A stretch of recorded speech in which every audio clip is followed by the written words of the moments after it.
everybody to lunchtime chair yoga. So all you need is a chair. So we're going to take a moment and just sit so that our spine, your spine, my spine and your spine are essentially neutral. So not rounded, not arched too far, just kind of finding that spot. You can rest your palms on your knees, up or face up or face down, or you could cup one palm inside the other if that's a little bit better. Just find a way so the arms relax.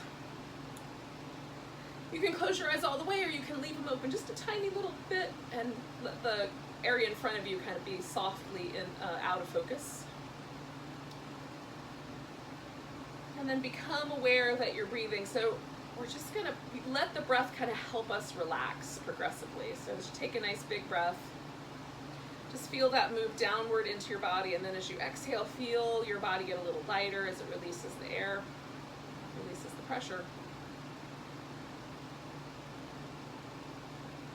So we'll let the inhales sort of act as a grounding force to help us get settled, and we'll let the exhales operate as a kind of lightening, bring back a little joy to our world for the moment. Just noticing how things are going.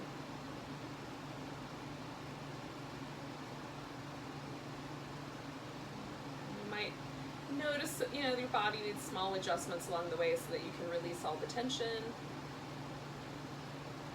You might have to smooth out the area between your eyebrows, or relax the mouth a little bit, or move the shoulders slightly.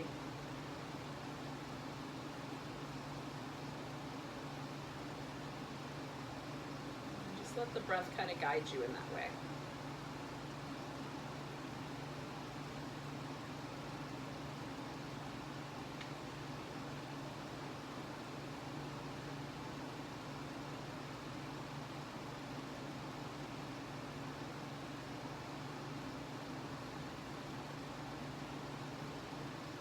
Do about 3 more deep breaths.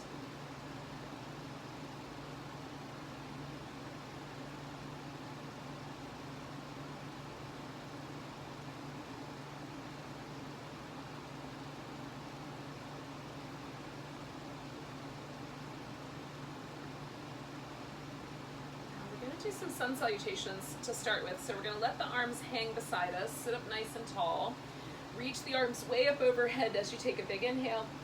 As you exhale, we're going to fold forward. You can put your hands right on your thighs for a cobra. So we're going to lift the back, pull the elbows and collarbones a little wider. You can let your neck just kind of go along for the ride. And then we're going to let the back round like a cat. Now I'm going to run into the back of my chair, so I'm just going to scooch forward until I've got the right amount of room. And then sitting up nice and tall, you can even bring the arms up, which I find useful. We're going to twist to one side, and then we'll side bend with the elbow on that thigh in the front. Come back to the center, bring both arms up, twist to the opposite side, that front elbow to the front thigh, side bend. And then coming back to the center, we're going to reach the arms back behind us, get a nice broad stretch in the chest, and then settle back into a central position. Like mountain pose, but for the chair. So nice big breath, arms reach up, exhale, fold forward, inhale into your cobra, exhale into your cat. Big tall stretch, twist, side bend, come back to the center, nice big tall stretch, twist the other way, side bend, coming back to the center, reach of the arms back, broadening the chest, and then bringing the arms back to center. Back where we were. So, mountain pose. We're going to take the arms up. Nice long stretch. Maybe you guys kept going while I was gone. That would be awesome. So just join me back up somewhere along the road. Cat shape. Nice big stretch. Twisting. Side bend. Coming back to the center, nice big stretch, twisting, side bend, coming back to the center, both arms reach back, and then taking the center, and then I'm going to do one more. So a nice big long stretch, fold forward, coming into the cobra, broadening out the collarbones, Rounding the back, taking that cat shape. Sitting up nice and tall, twisting. And then side bending. And sitting up nice and tall and twisting. And then side bending. And then one more time, nice and big in the chest. And let the arms relax. So scooching a little bit forward as needed, just to make sure that you're nice and steady. We're gonna take one arm and circle it. So start with big circles, as big as your range of motion allows for, and of course the spacing in your room. So if you're gonna run into furniture or plants, maybe not that big. And then go the opposite direction.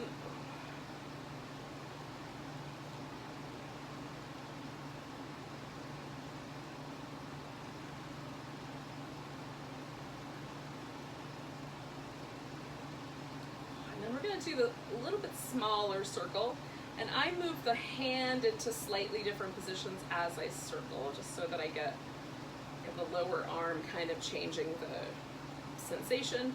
Go the opposite direction.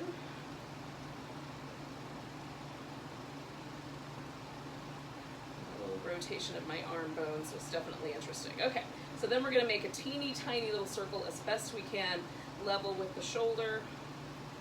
I want to really feel those deltoids come on all around this little cup of the shoulder, go in the other direction. Hopefully that's working out for you. And we're going to shake that arm out. And then resting the arm for a moment, just notice the right arm and the left arm in comparison to one another and see if there's a difference. And hopefully the right arm feels in a more pleasant, maybe a little pleasant warmth, so that we'll want to do the left arm. So again, checking out your range of motion, just making sure everything's going to be good, and then circling your arm at the appropriate range of motion for you.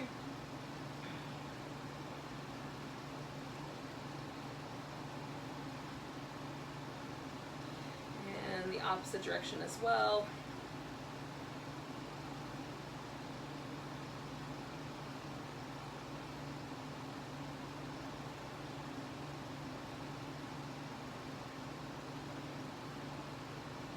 And then we're going to do a medium-sized circle, maybe changing the relationship of the arm along the way. And then go the opposite direction with your circle.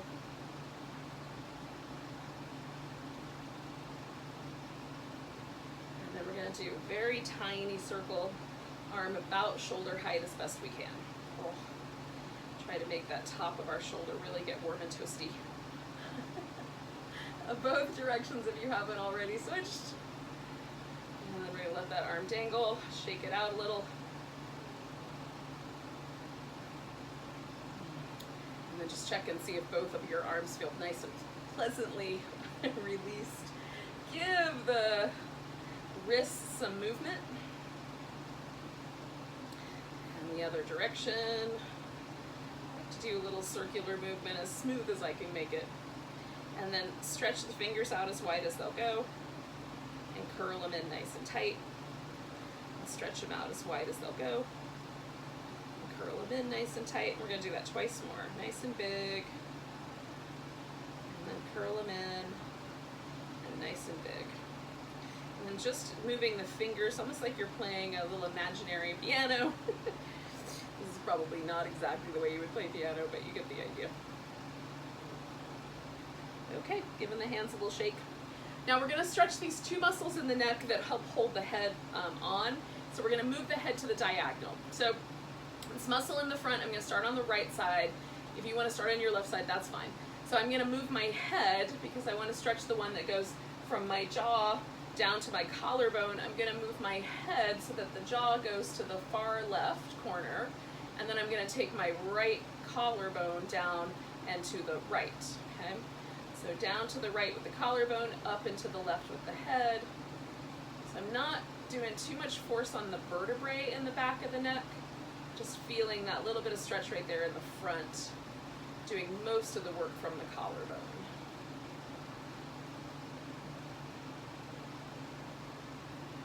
And take nice deep breaths and try to keep the face a little on the smooth and relaxed side, so we're not adding any tension here.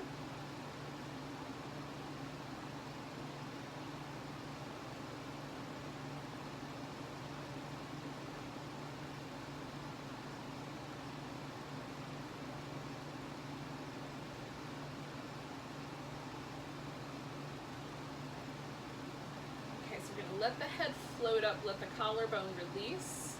Now the muscle that goes with that on that same side, it connects the back of the skull to the shoulder blade. So I'm going to take the forehead forward and to the left, and then my shoulder blade down and to the right. Sometimes it helps me to reach back, or just to put my arm in a position where I can really draw that shoulder blade down to the right. And again, I'm going to let most of the work happen from my shoulder blade, and be kind to the neck.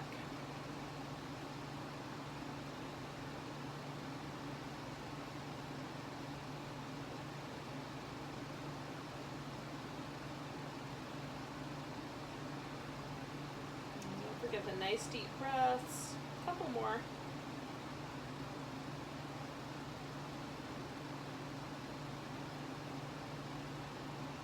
So release your shoulder blade back and then let your head come back nice and slow. Neck is very complicated. There's a lot of nerves, the spinal cord, a ton of like really important like nerves, and then also big jugular vein and the carotid artery. Just important stuff going on in the neck. We always want to treat the neck with respect. But these muscles that we're working with right now can get really tight when we spend a lot of time on the computer working, so it's a good idea to let it go a little bit. So we're going to do the same thing on the other side. So I'm going to take my left collarbone down and to the left, and my head sort of diagonally up to the right. So I stretch that line of my jaw away from my shoulder and try to pull the collarbone. That's my main focus, is on getting that collarbone back and down.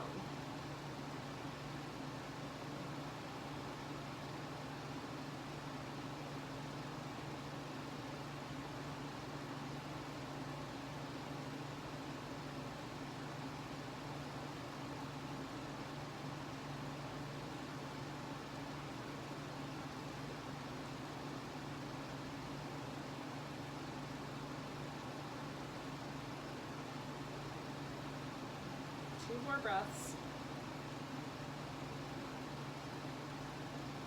And then I'm going to bring my collarbone back and let my head float up. And then the muscle that connects the shoulder blade to the scalp, so I'm going to take to the back of the skull. So I'm going to take my head forward and to the right, and my shoulder blade down and to the left. Again, trying to focus most of my effort on getting my shoulder blade to come down.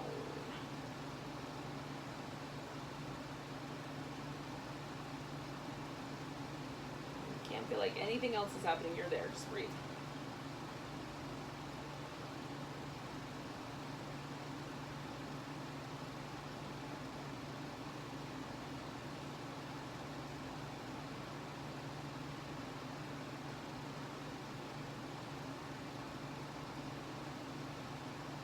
Two more breaths.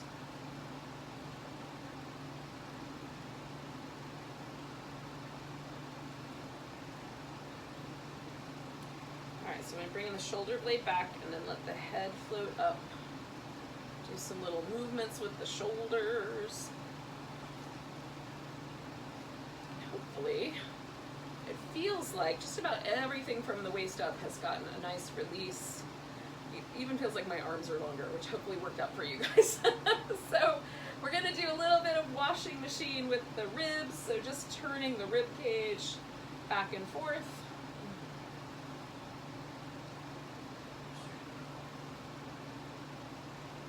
So we're going to try to move the spine through all of its range of motion in motion. So we've got this little guy, and then we're going to do the cat-cow shape. So we're going to round the back and push the ribs forward. Pelvis is going to tilt along with us with this one so that we can get the range of motion. But we're going to try to get some movement in that upper back, kind of pushing it forward and pulling it backwards as well. Not just in the movement of the pelvis. See if we can at least get the muscle moving on the upper back, even if we don't get the bones going.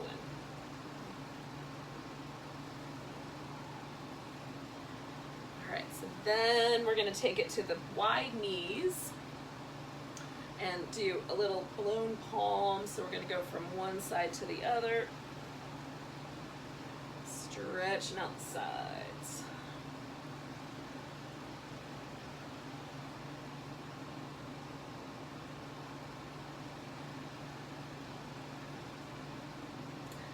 one more of those on each side. And then we get up, we're just gonna try to move just the rib cage kind of in isolation, a little side to side. Sometimes you'll feel resistance in the back because either there's muscles, or sometimes like little scolioses of the spine, like slightly different curvature of the spine can create some stickiness in one direction or the other. And we're gonna try to push the ribs forward and back, just the ribs, not the pelvis. So just that teeny tiny movement of the rib cage shifting forward and back. And then we'll pause there. So moving a little bit, just so we can get some freedom in our back, hopefully. And we're gonna do some work for the hips. So we're gonna start with turning all the way sideways. So either to your right or your left, I turn to the right first. And then scoot so that you're pretty close to the edge of the chair. So one hip and thigh is resting on the chair quite comfortably. The other side, hip and chair, are kind of off the edge. So that gives us a little bit of room for a lunge. Now I hold on to the back of the chair with my hand on one side, and then with this other side, I am going to use it to kind of help monitor how my hips are moving, okay? And then you could also extend that arm up if you like, or you could extend both arms if you prefer. So notice if your leg should stay a little bit bent here so that the hip and the knee are okay, or if that leg is willing to extend all the way back. And then I'm going to add just a little bit of a side bend toward the chair to stretch that same muscle up through the belly part, up through the big part of the muscle, not just at the front. And then we'll translate this movement into a side angle in just a moment. So one more breath here. And then I'm going to come around so that I open this hip all the way around to the side. And maybe the foot will go on the floor so that the sole of the foot is on the ground. It's possible the toes will need to point out rather than forward, so figure that out with your foot. Bring your elbow to your thigh lightly, just so you have a touchdown place. And then again, we're going to stretch nice and big right through the center of the body. See if you can lift this inner thigh a little bit away from the chair.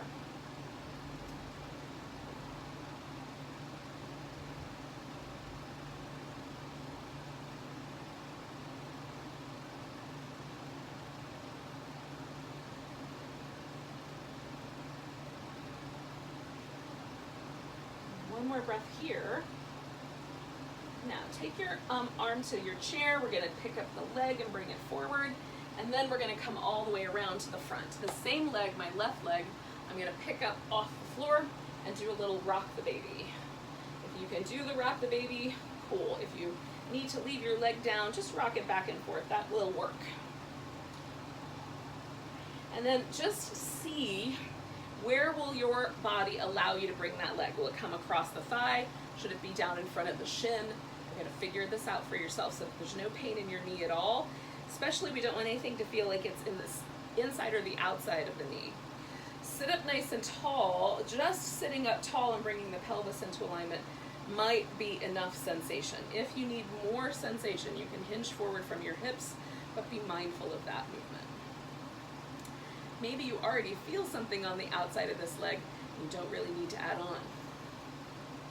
It's appropriate always to kind of rein ourselves in, make sure we're doing just the right amount of work.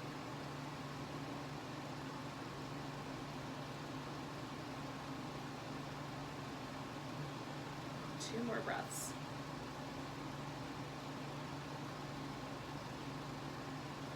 Now while we're here, if we can, we're going to do a little bit of work for our toes. So I'm going to stick a finger in between each toe if I can. And if that doesn't work out, all you're going to do is spread your toes out, okay? So I'm going to use my fingers to spread my toes out, but you can just spread them out as wide as they'll go by trying to spread them apart from each other.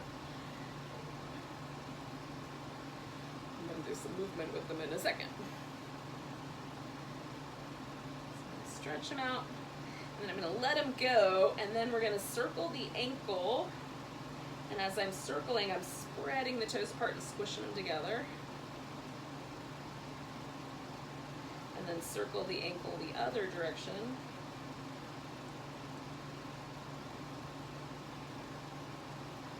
And then point your toes and kind of squeeze them toward each other. flex the foot and try to get them to spread back apart. Point the toes, squish them together. Flex the foot, try to get space in between each of those toes one more time. All right, so then we're gonna let this leg go. Give this whole thing a little rinse. We're done on the one side. Let's do the other side. So we're gonna turn all the way around. Again, I'm gonna get close enough to the edge of the chair that this hip is pretty well off the chair. Hold it onto the back of the chair for support. I'm gonna see how far back I can extend this leg. Might need to keep that knee a little bent. Sometimes the angles of the chair, you might need to keep the knee bent so that the angle of the chair doesn't cause trouble for your low back. And again, you can take that little side bendy stretch if you like, or just keep it upright, arms up or down.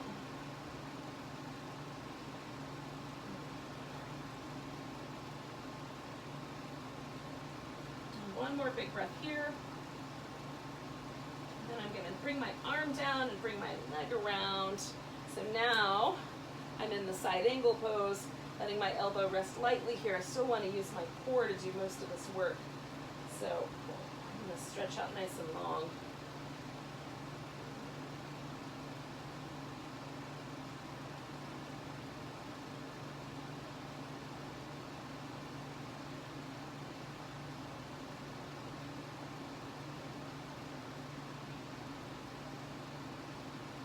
Lift this inner thigh, just one more big breath here. And then I'm gonna pick this leg up using the chair for support and then bring myself all the way around. This is the leg I'm scooping up off the floor. Doing a little rock the baby.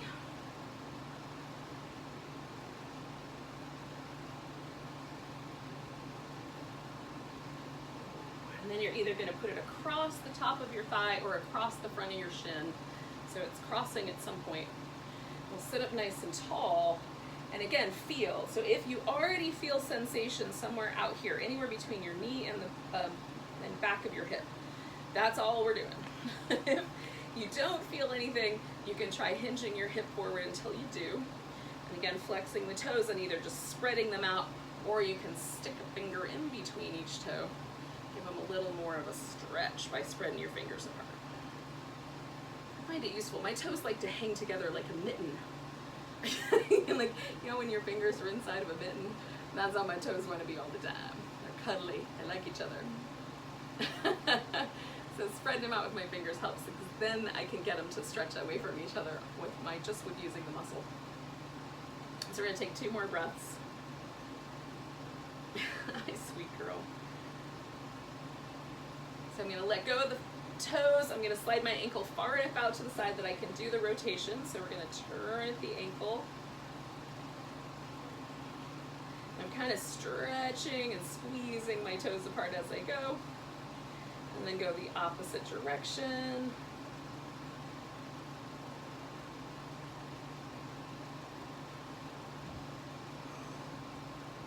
And then we're going to point and flex. And again, when I flex back, I spread the toes apart. When I point, I squish them together. So flexing and spreading them out, and squish them together.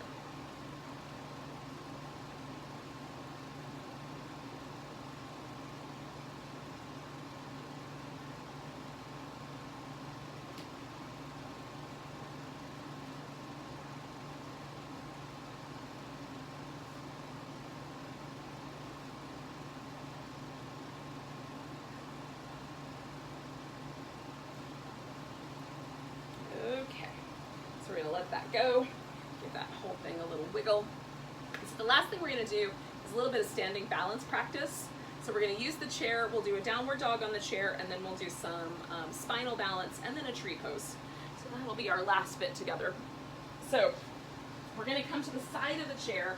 I'm going to move my chair forward a little bit so that I hopefully will stay on the screen.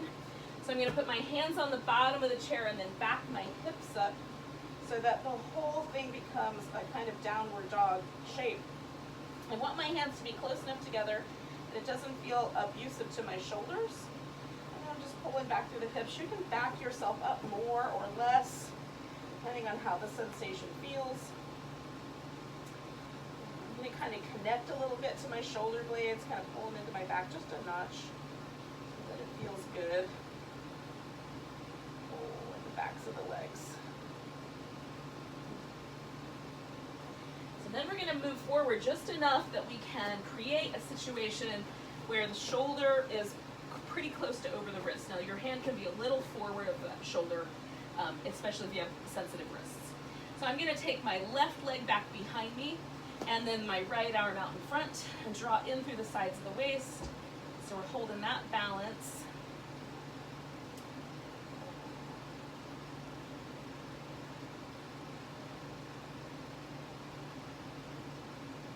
Nice long breath. And we'll bring those two down and we're gonna switch sides. So pause for a moment and just feel. I like the way it feels when you're in between sides. So stretch the right leg and the left arm out, hug in through the sides of your waist.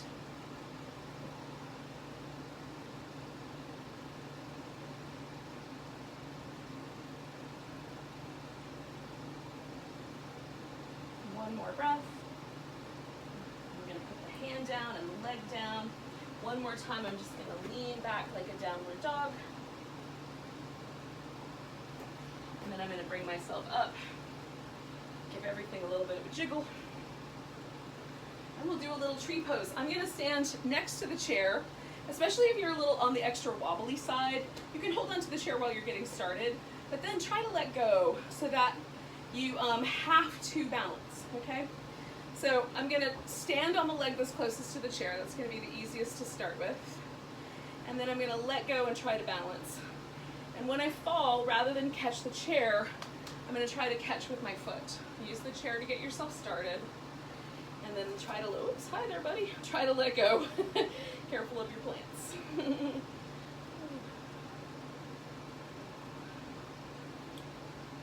Okay, we're gonna try to stay for about 3 more breaths if we can do it.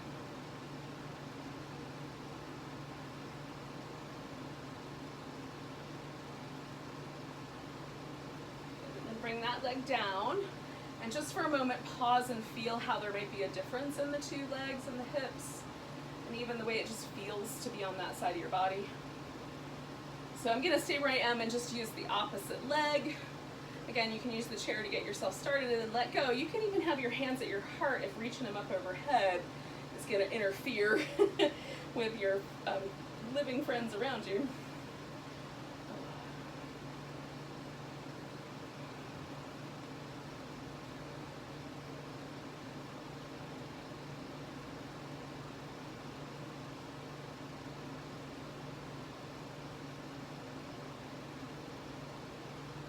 One more big breath here, and then I'm going to let that come on down, and then pause for a moment and just feel where it landed you. Now we're going to sit back down in the chair and do a breath practice to kind of end our class here today. So the first thing, once you get seated, is, and you're relatively comfortable and your spine is upright, is just check and see if you can breathe through both your nostrils. Now, if you cannot breathe through one of your nostrils, don't close the other one all the way off, okay? You'll just do this with your awareness, and so you'll just pay as much attention to the nostril that we're supposed to be using as possible, and then you'll switch to the other one, so you won't close off your ability to breathe. That's the most important part. So we're gonna take a big breath. You're gonna let go with a big take your peace sign fingers and rest them on your forehead. And then your thumb is going to operate one nostril and your ring finger is going to operate the other. So if we can, we're going to breathe in through the left nostril. And then you're going to switch sides and breathe out through your right. In through the right. Switch sides, breathe out through the left. In through the left. Switch sides, breathe out through the right. So we're always going to switch on the exhale. Okay, so we're going to inhale just before the exhale switch, and don't be too forceful. Let the breath just come to you.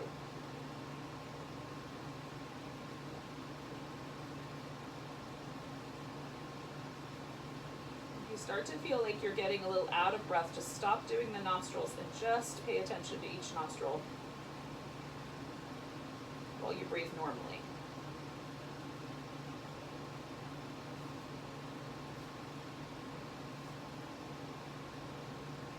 going for about 1 more minute.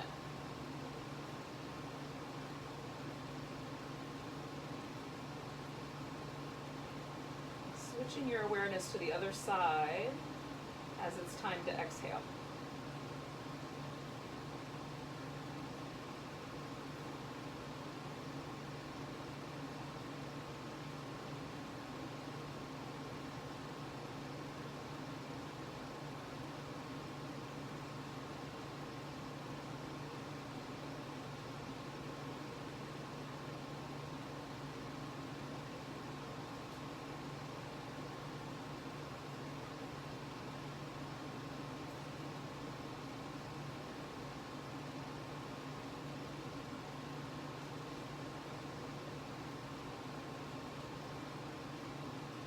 Can do the whole thing through one more time.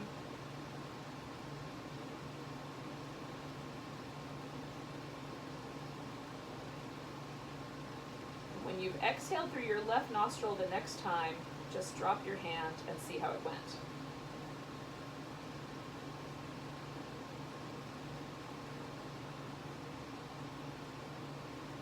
Now, this practice is called alternate nostril breathing, or Nadi Shodhana in the Sanskrit. And the idea is that by switching between the nostrils, because our nostrils switch dominance during the day, but this is actually kind of a little bit more forceful of a switching, is that we'll sort of balance ourselves out, our mental and kind of emotional bodies will balance themselves a little bit. And we'll just feel a little more even keeled. So it's a great breath to do just kind of as a regular practice before meditation, for example, or before you want to try to focus or go back to tasks that you're onto. Having a more even keeled. There might be other reasons you want to be more even keeled, but you can use it at any time. So thanks for joining me for lunchtime chair yoga. Let's take a big breath together. And a big sigh. Enjoy the rest of your day, yogis. Namaste. Welcome to the rest of your afternoon.